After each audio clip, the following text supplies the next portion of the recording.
भावना गवळींनी पालकमंत्री संजय राठोड यांच्यावर आता टीका केली आहे। संजय राठोड यांनी पराभवाची स्क्रिप्ट लिहिल्याचा ते आरोप करतायत। संजय राठोडांवर कारवाई करण्याची गवळींची मागणी आहे। उमेदवारी दिली असती तर विजयी झाले असते असा पुनरुच्चार गवळींचा आहे। पालकमंत्र्यांच्या मतदारसंघामध्ये सुद्धा विरोधामधले जे काही उमेदवार होते त्यांना लीड आहे आणि बाकीच्याही मतदारसंघामध्ये सुद्धा त्यांना लीड आहेत।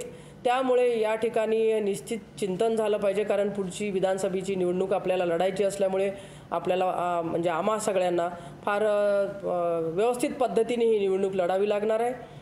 आणि या ठिकाणी मी एक आपल्याला सांगू इच्छिते की जी काही स्क्रिप्ट लिहिली गेली होती त्या स्क्रिप्ट लिहिणाऱ्यांवरती जी जबाबदारी टाकून पक्षश्रेष्ठींनी आता त्यावरती विचार करावा। लोकशाही मराठी ऐका, पहा, जागरूक रहा।